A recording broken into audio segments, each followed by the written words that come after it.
Bismillahirrahmanirrahim. Demek maşallah biraz bolsa dağı dua tuurasында eкен inşallah. Пайгамбарыбыздын бизге айтып кеткен чоң бир осуяты бар экен туугандар. Азыркы заманда бул аябай катуу күчөп кеткен да. Бардык эле заманда болгондор, бирок ушул биз азыр жашап аткан убакта аябай көбүрөөк да карап турабыз эми. Иттaqi da'watal mazlumi fa innahu laysa baynaha wa baynallahu hijab. Muttafaq aleyh. Demek Peygamber aytkan zulüm çekken deydi. Zulüm çekken. Je bolsa bирөөдөн мындай bir кайгы, муң көрүп аткан адам, чеккен адамдын дуасынан сактан. Иттaqi. Je bolsa амыр менен айтып аткан. Сактан.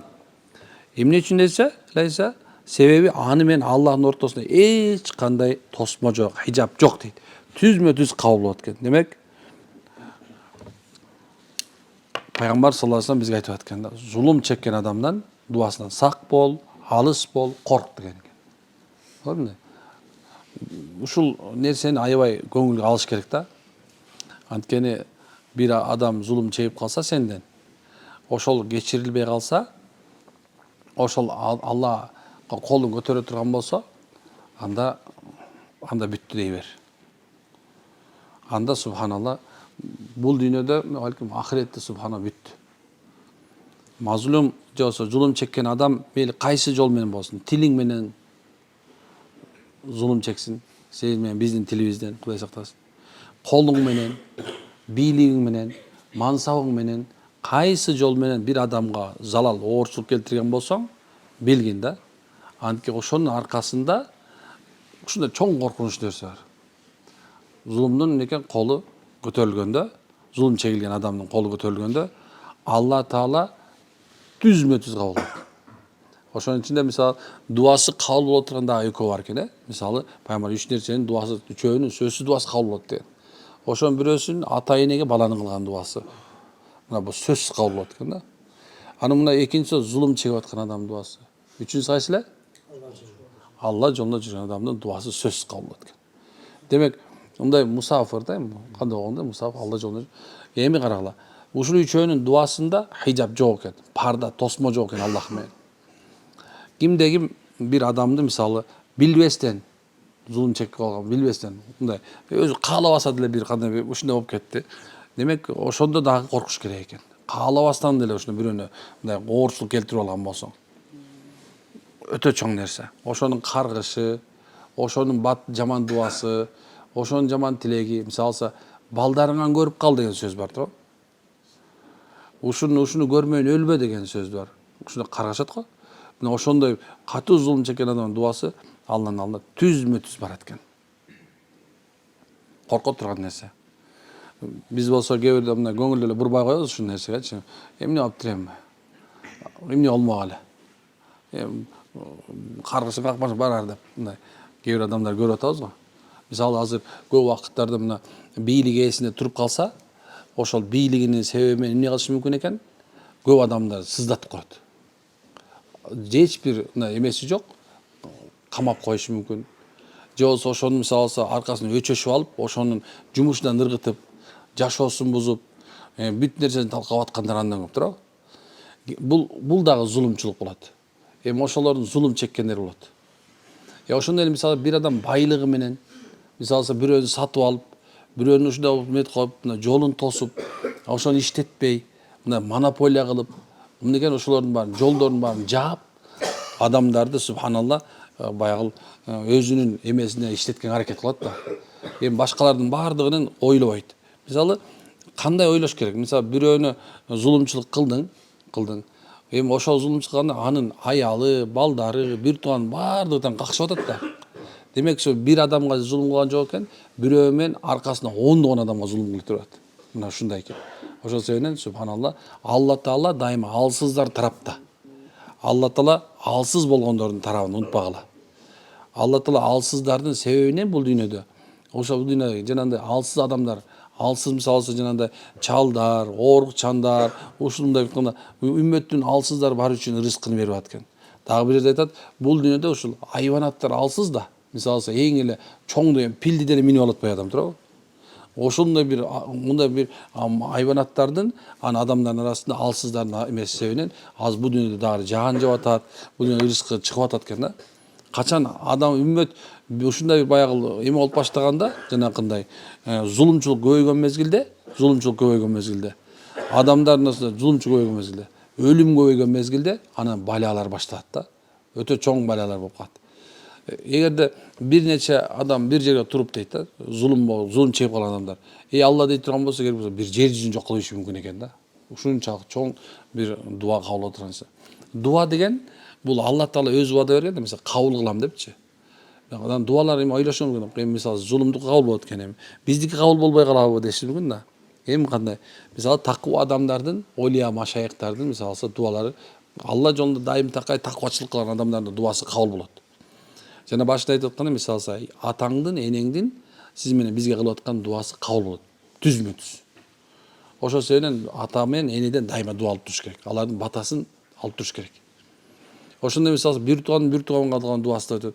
Эми кайсыл убактарда десе, мисалы мына ыйык айларда, ыйык түндөрдө, мисалы азандан кийин, коомдун ортосунда, ошол мезгилде фарз намаздан кийин, ошол мезгилде субханалла эмне баягы түнкү ибадат түн ичинде баягы качан тахажжудка турган мезгилде, мына ушундай мезгилдер бар экен. Эми ошондой эле жанагындай ооз ачып атканда, ооз бекитип атканда дуалар кабыл болот экен. Ошондой эле Мекке барып турган болсоор 12 жерде дуа кабыл болот экен. Кабанын түбүндө 12 жерде кабыл болот экен. Дуа сөзсүз кабыл болот, мустажаб, кабыл болбой калбайт. Ошондой эле мисалы мусафир адам жолдо жүрөт, туура дуа кылганды үйрөнүш керек, туура тилек кылганды үйрөнүш керек.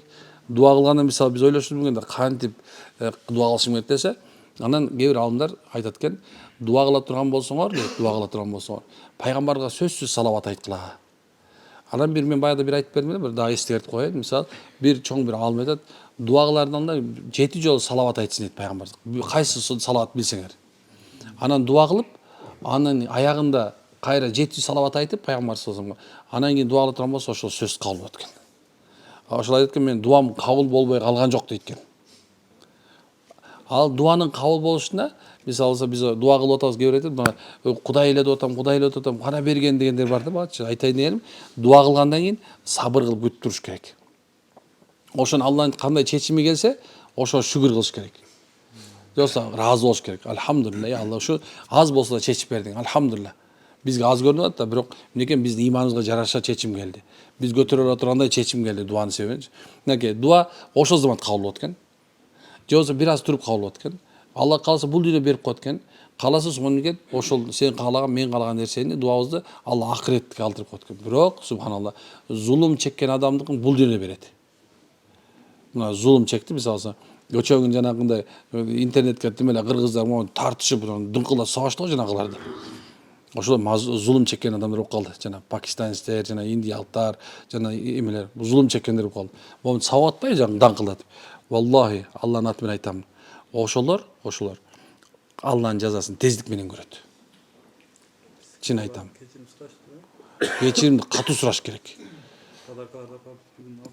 Подарка менен барабы, кандай нерсе менен барат. Бир көзгө соксо, ал эки көзүнө көгөрмөйүн болбойт уже. Алланын кадыры эмес ушундай. Бир тишин сындырса, тигин эки тиш сыныш керек негизиндечи. Бир бутун сынса, тигин эки буту сыныш керек. Анткени ал уже Алла деп Аллага арызданып чыгат. Анан баары субханалла, өтө оор. Өтө оор.